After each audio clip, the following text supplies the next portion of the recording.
Green Rush, Mining the Energy Revolution with Matt Watson. Hello, welcome to Green Rush, Mining the Energy Revolution. I'm your host, Matt Watson. Each week, we dive into the periodic table and pick on another few elements that are going to be key to this clean energy transition. This week, we have a special guest from Johnson Matthey, Miss Margery Ryan. She's a PGM advocacy and marketing specialist with JM. So, Marge, welcome to the program.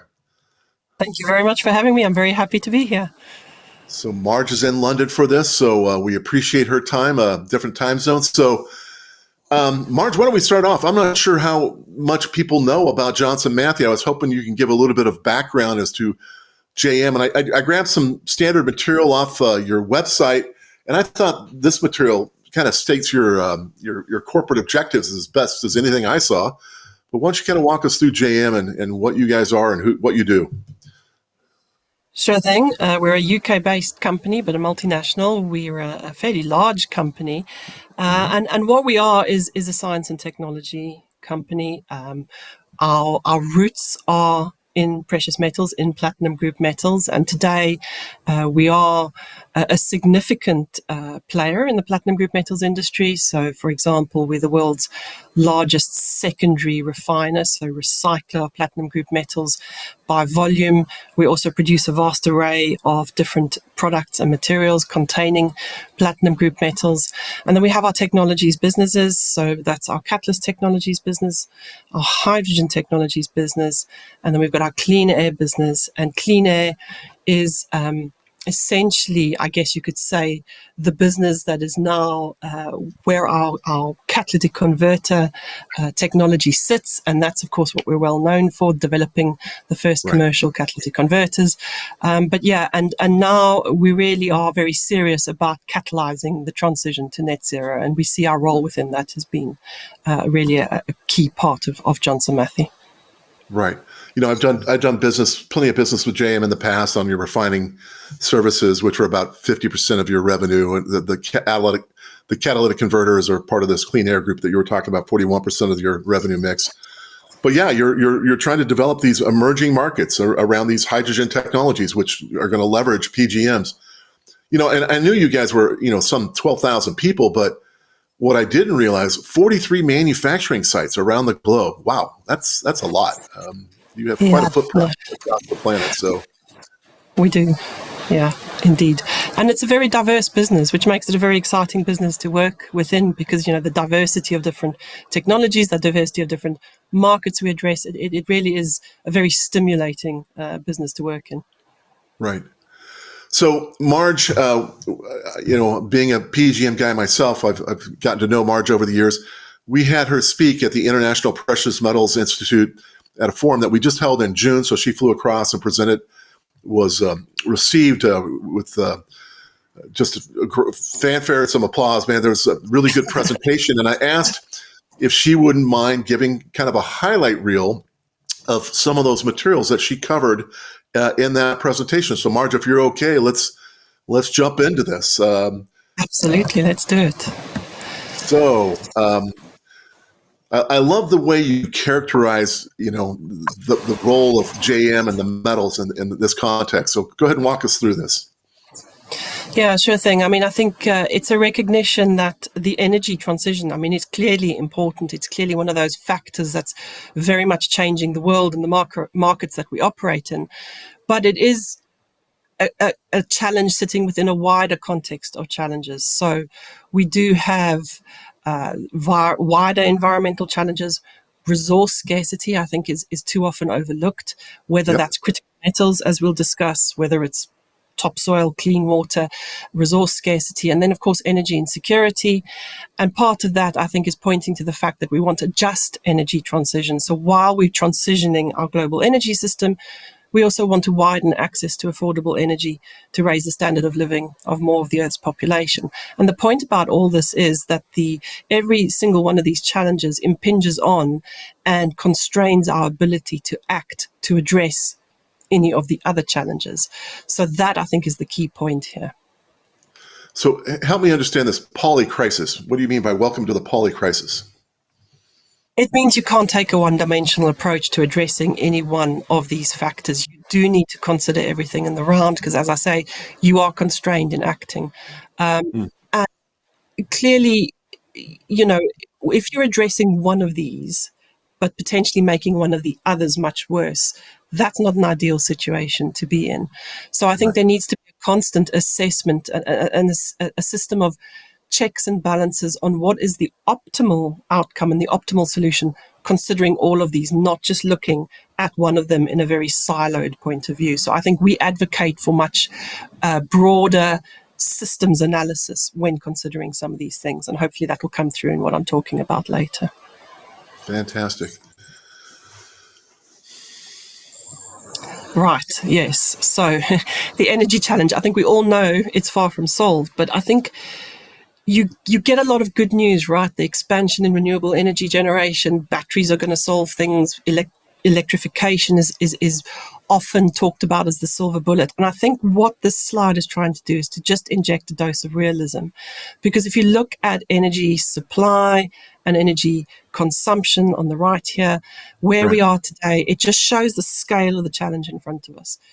So in 2022, to a first approximation in terms of energy supply, we're still entirely dependent just about on fossil fuels. So yes, renewables generation has been growing, but from a very low base.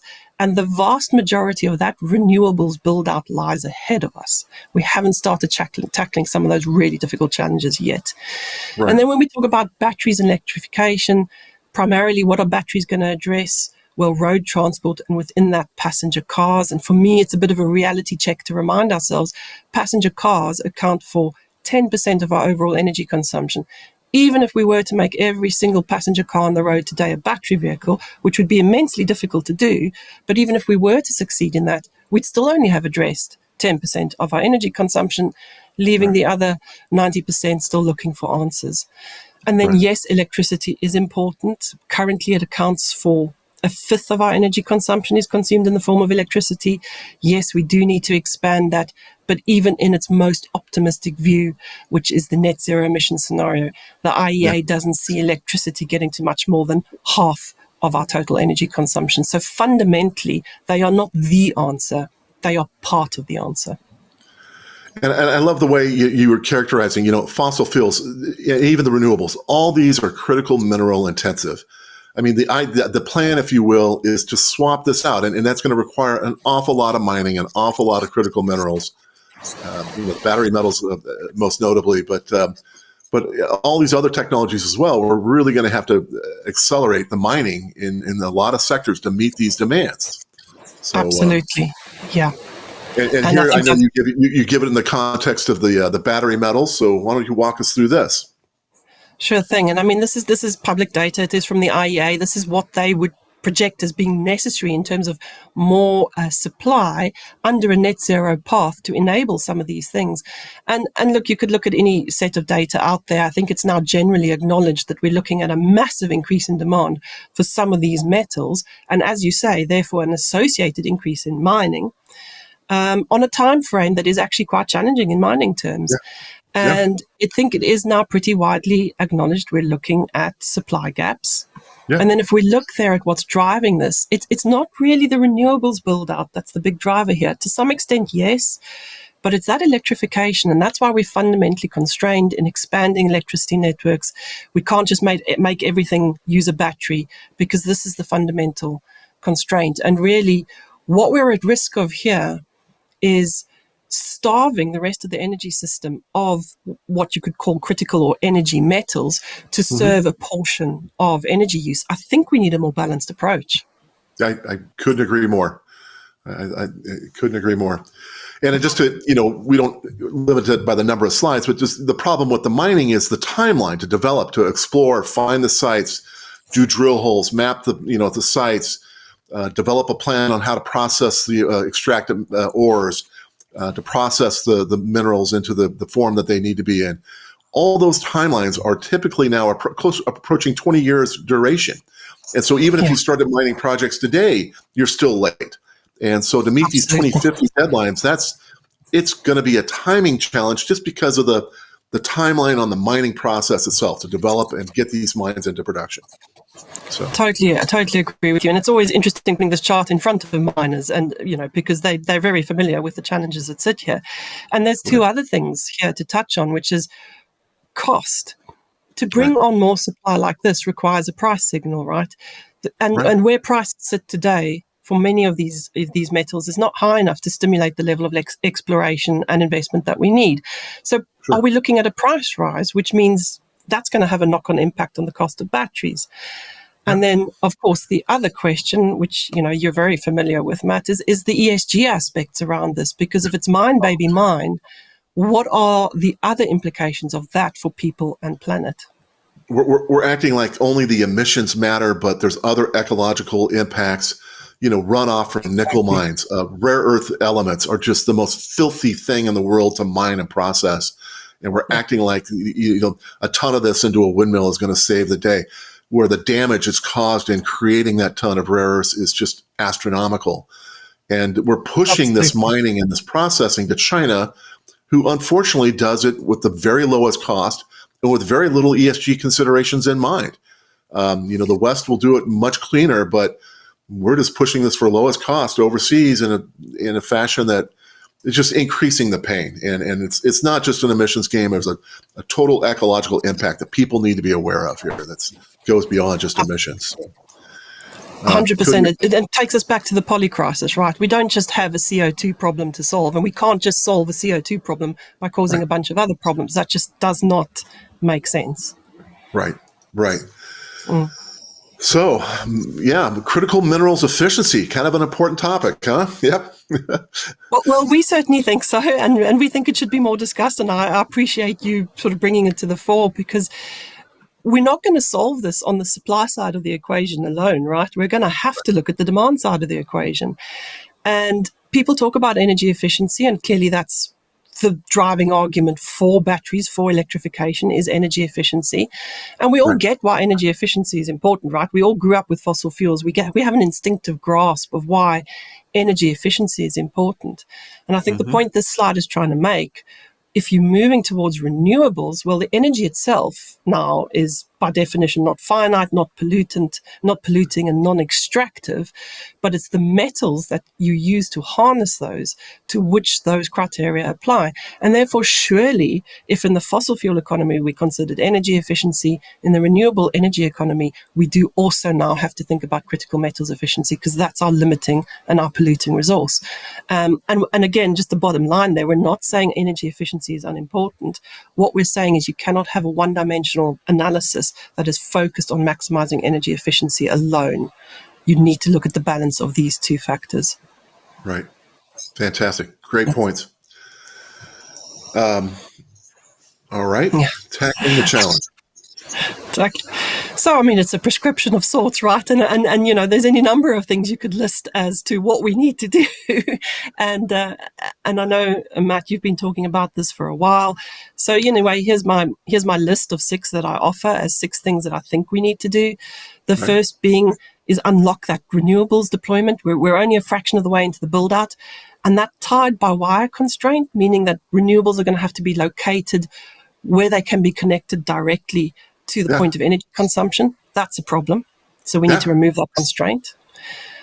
Bioenergy. If I may say it differently, high-powered, transmission lines are so important. I mean, if you're thinking you're going to rely on renewables across the country or across your continent to support you, there's a whole infrastructure on high-power transmission that is required, and even deep-sea power cables is a hot topic.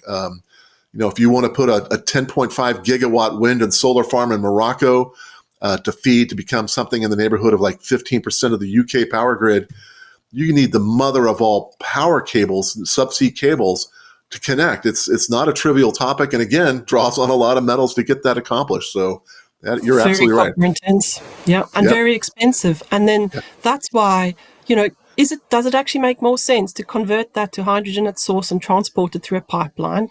Those are the sort of because you're exactly right. We're going to be moving this stuff in order to get the renewables build out we need to be able to move it around. So what's the best, most cost efficient and most metals efficient way to move it around? And that, it's not going to be a one size fits all solution, obviously. So, yeah, that's definitely one factor. The effective use of bioenergy. So bioenergy in itself is a limited resource. There's only so much we can harvest, particularly when we're looking at sustainably harvesting bioenergy and not causing other problems, because, we don't want to destroy our carbon sinks. We don't want to have other knock-on impacts. So how much bioenergy can we sustainably harvest? And we're going to have to make sure that every joule of that bioenergy is being used to maximum effect, because we have a fundamental resource constraint when it comes to the energy transition. And then that brings us on to the next point, right? It might not be popular in some areas, but we do need to look at fossil fuels simply as a resource, because we're resource constrained. We're not going to be able to build renewables to do everything. What are the other resources in our toolkit? Bioenergy is one of them. Fossil fuels could be one of them, if we look at using them in an acceptable, sustainable, clean enough way. And then on the bottom line here, that disproportionate critical metals intensity of road transportation in the form of those large batteries, we're going to need a demand side response to bring that critical metals requirement to a level that can be met by a reasonable, realistic mining plan. Look, there's no way, as I said before, there's no way there's only a supply side answer to this. We do need to look at the demand side. And then, of course, we come on to the hard to abate sectors. And if we think back to that pie chart shown earlier, the hard to abate sectors are not niche. Industry is the single largest sector of energy consumption. That is looking for answers. Those answers can't be more electrification, because we're fundamentally metals limited. We need complementary technologies that are critical metals efficient. And then, of course, again, to your point, Matt, we can't just think about CO2. There's the other emissions. And that problem of other emissions, pollutant emissions, doesn't go away just because we're moving to a clean energy system. You still need to deal with methane. Even if the methane's coming from bioenergy, you still don't want to admit it. CO, carbon monoxide, all those emissions, and of course, clean water. Cleaning up water and ensuring that emissions are dealt with in terms of water treatment is going to remain and probably increase in importance. And so your answer to each of these, here we go. And the answer to each of these involves PGMs, I'm happy to say. So, when it comes to that tied by wire constraints, so as we said, you want to look at moving some of this in the form of hydrogen. So that's specifically green hydrogen. We know that PGM-enabled electrolysis is a good match for the variability of renewables energy. Using bioenergy effectively. So the experts in our catalyst technologies business tell me to do that, there are many processes required where bioenergy differs from a kind of fossil fuel feedstock. And to optimize the use of that bioenergy, you're going to have to use PGM catalysts for a number of different processes. So that's crucial. And then, of course, blue hydrogen. So we're coming on to the acceptable use of fossil fuels. That is what blue hydrogen is aiming to be. That does not require PGMs in the production of blue hydrogen. It may use PGMs, so there are potential performance benefits in some of the advanced processes to using PGM catalysts. But of course, when you're looking at things like purifying the hydrogen or downstream processing, again, PGM catalysts are very useful in that. And then coming down to if I can pause you there, and I think it's important to highlight that JM is one of the key forces with a catalyst in a system to do blue hydrogen. So, look for JM to be involved in some of these projects. In the U.S., we're rolling out 7 hydrogen hubs, and I'm thrilled to find out 4 of them are going to be blue hydrogen hubs.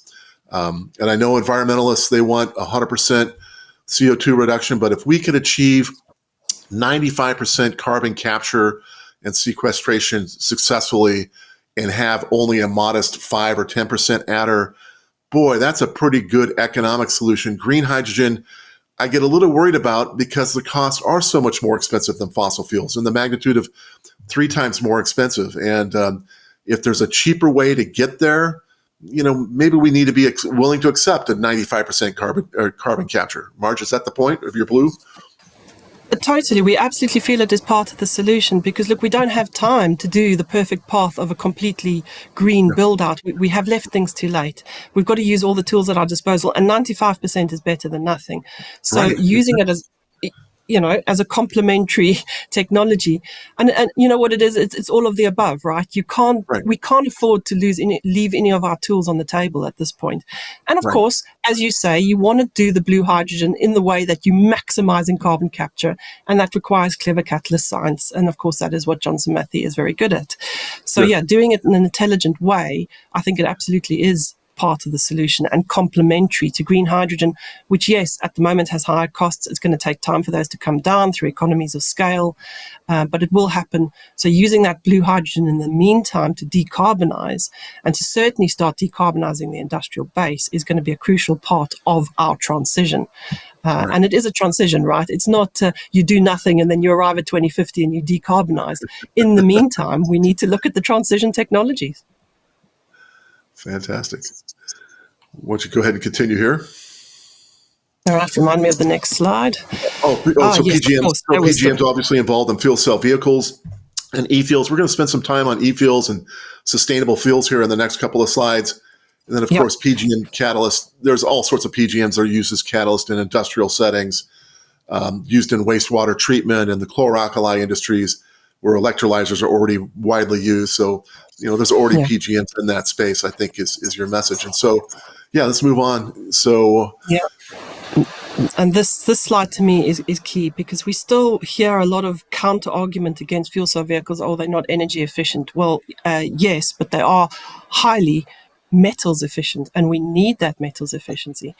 And this slide, I think, is just making the point, potentially a bit of a controversial example, because most people, I think, have sort of started thinking that fuel cell vehicles don't have a role to play in light vehicles and passenger cars. I would like to challenge that, because I don't think we've got the critical metals for 100% battery light vehicle fleet. So I think fuel cell vehicles do have a role to play. This is what they bring, a considerable reduction in that critical metals intensity, which does translate through to cost, by the way.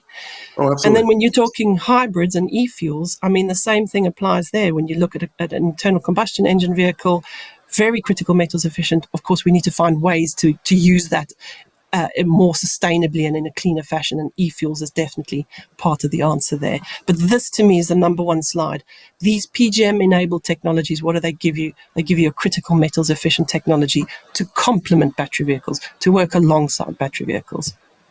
I personally, I'm a big fan of the fuel cell vehicles in the heavy-duty, long-haul trucking space and around ports, where there's an awful lot of CO2 intensity with, trains, marine, trucks, all in close proximity, that certainly, vehicles and drayage type moving, forklifts could all be on hydrogen. That makes a lot of sense to me.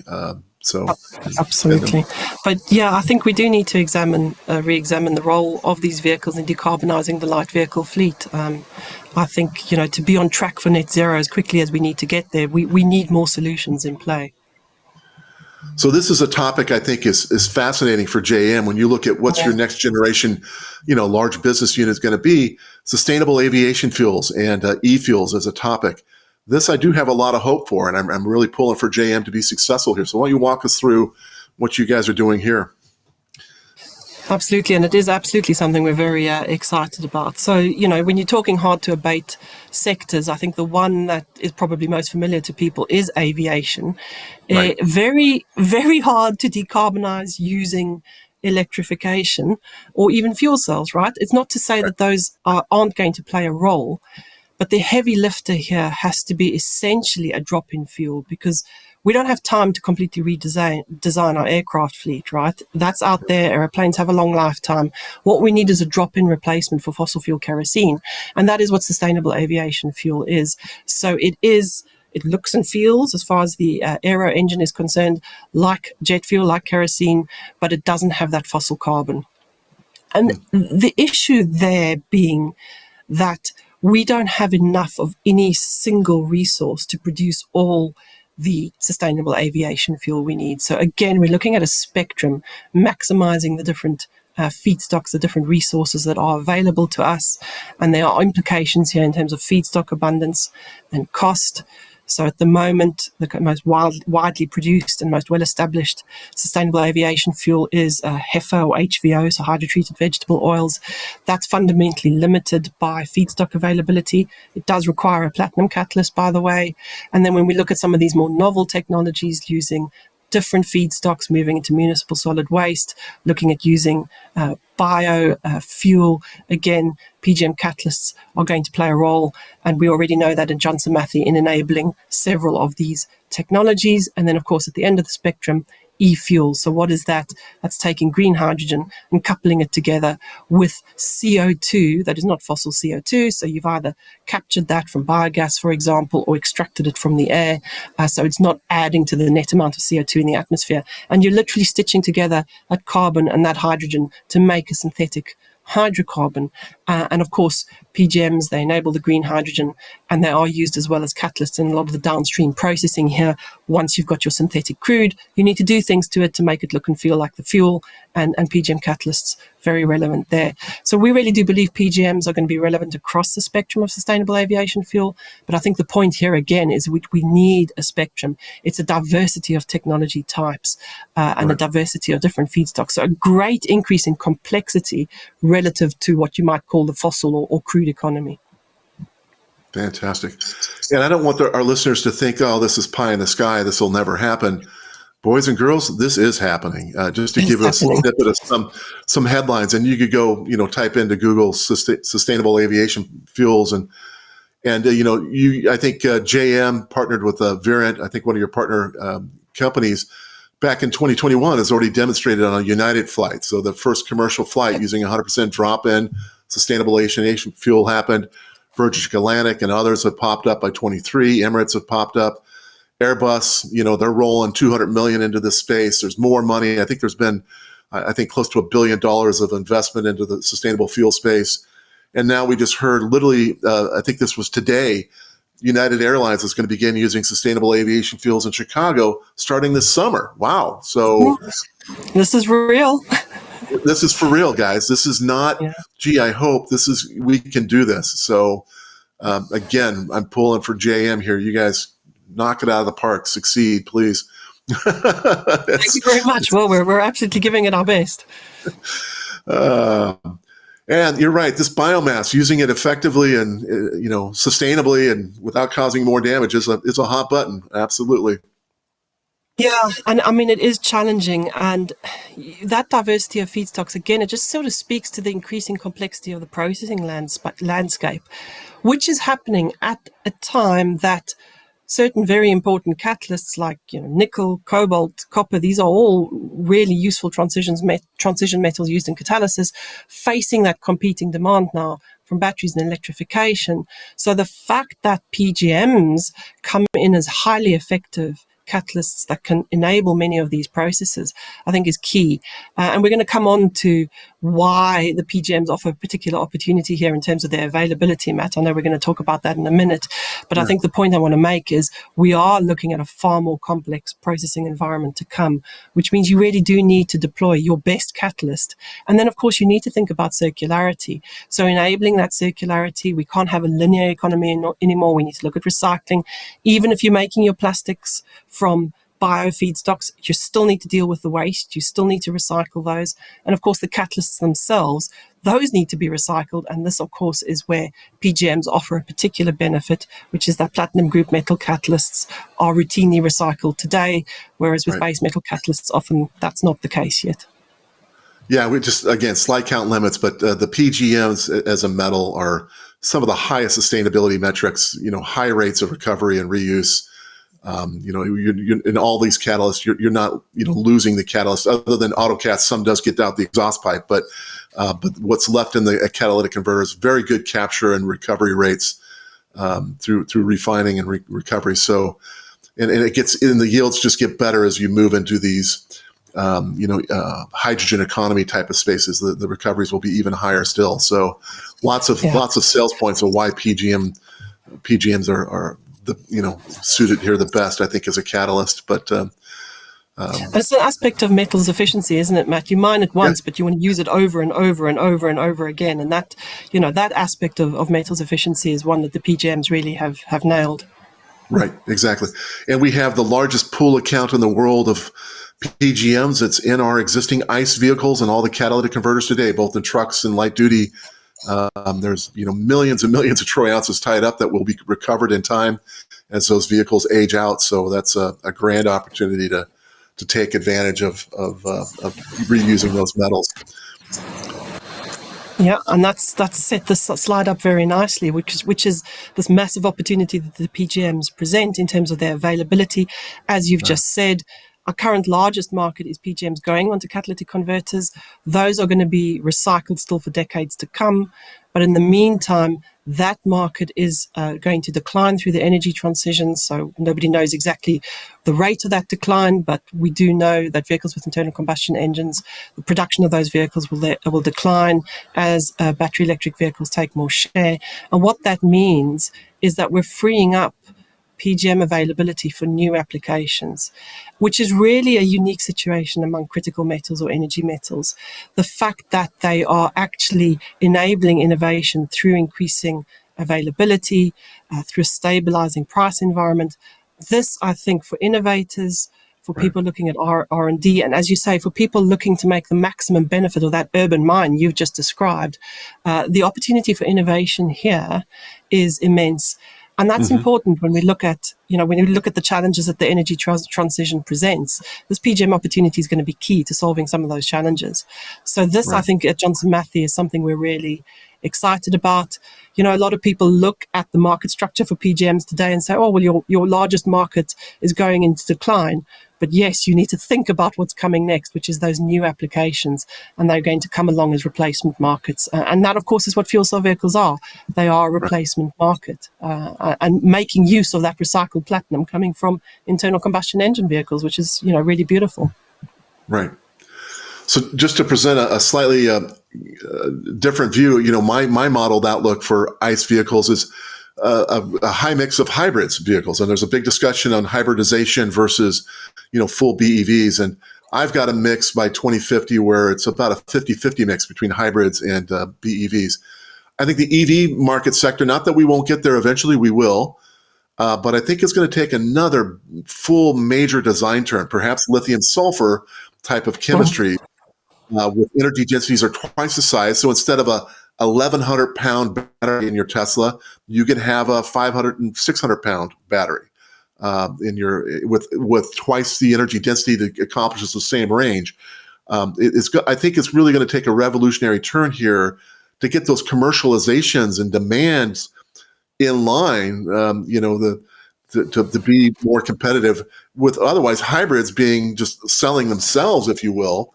And I know there's a political shift. Perhaps hybrids are going to be more touted, but it'll be interesting to see here between the 40s and 50s, how this transition between EVs and ICE really shakes out. But I think 100%, Matt. Yeah, it's going to take longer than people think. It's not going to be overnight. This is going to take longer than people think. And we're already seeing, uptake of hybrids surprising people. I think you're completely right. I think hybrids have a crucial role to play here. Yes, they're not zero emissions vehicles, but if you get to a point where you have got your hybrids on the road and you then employ a drop in sustainable fuel, much like what's being done with sustainable aviation fuel, at that point, you have an effective solution to take those hybrids and get the rest of the fossil carbon out of them. So I completely agree with you. I think hybrids have more of a role to play than has perhaps been appreciated to date. Yeah. Without any charging infrastructure needed, they charge themselves. And from a PGM loading perspective into the catalytic converter, since they do have gas engines and they still require PGMs as part of that catalyst and emissions control system, it doesn't get touted enough. I'll tout it as an independent analyst. The PGM loadings are actually higher on hybrids than on a conventional car. I know the automakers don't like us to tout that, Toyota, but if a Toyota Prius can get you 90 miles a gallon, my goodness, it's going to sell itself, right? It doesn't take a lot of work to get those to sell themselves. And so I think we need to be more encouraging of that as a part of the buffet of what we need to do. Part of the toolkit. Yeah, it's part of the toolkit. So why don't we wrap up with, and I like this, your thought leaders. And I just want to say, JM, you guys and your publications, you've been around, you've been reporting on the PGM industries going back to the late 70s, early 80s. You were the first entity that reported on this space. And, you've done it through this vehicle. I added one report that you missed here, Marge, on PGM, your annual PGM, or actually biannual. Thank you.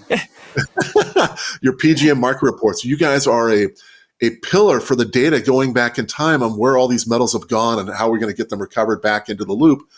And I always applaud JM for that. And you're a part of that marketing team that drives all these reports. Why don't you talk about all these other reports you've got here? Yeah, sure thing. And thanks, Matt. Yeah, I mean, as you say, we've been doing that for a while, reporting on the markets. But I think we realize now, with the desire to know more about the PGMs as critical metals, we know there's some misperceptions out there, some concerns. We feel well placed to address those, given the decades of market research behind us, given the depth of understanding that we have within Johnson Matthey of these metals. So what we're trying to do here is as a service, helping stakeholders understand the metals, but then also crucially unlocking that opportunity that the PGMs present. Because I think what would be a tragedy here is for that PGM opportunity not to be fully seized.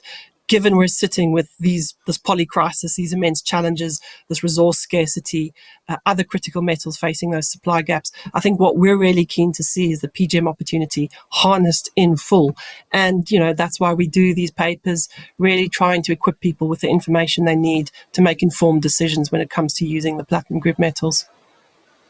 So find your way to the Johnson Matthey website. You get on distribution. You can be alerted when these sorts of papers come out. There's all sorts of ways to get in the loop on these materials. A lot of these, there's some deeper engineering technical materials, technical journals that they publish as well that dive into specific engineering topics that certainly your engineering base would be interested in as well. So I encourage everybody to research the JM databases for all the information that's available. Well, Marge, I think feel free to get in touch. We're happy to talk. Or follow us on LinkedIn. So then you don't miss anything. So, Marge, we covered a lot of ground. I think there'll be a lot of people interested in this discussion, especially on the sustainable aviation fuels. And again, man, I'm pulling for JM. Boy, just knock it out of the park on this one. I think the world could really use an aviation impact, and I think it's coming quicker than people realize as well. So. Oh, that's great. And thank you for your support and thank you for your time and allowing me onto this platform with you, Matt. I'm really privileged and grateful. Fantastic. Again, Marge Ryan from Johnson Matthey. Join us next week. We're going to kind of continue in this vein. This is an interesting segue. Next week, we're going to have Andrew Hinckley. He's the managing director of a fund that manages a bunch of new startup companies. AP Ventures is the umbrella. But it all has to do with the hydrogen economy, including these e-fuel spaces that we're talking about, ammonia. We'll get a little bit into the ammonia discussion next week. So I look forward to interviewing Andrew next week. So join us next week. For all of you who are been faithfully watching, thank you. If not, click and subscribe. Thank you, folks. Until next week, this is Matt Watson with Green Energy, mining the energy revolution. Take care, everybody. Green Rush, mining the energy revolution with Matt Watson.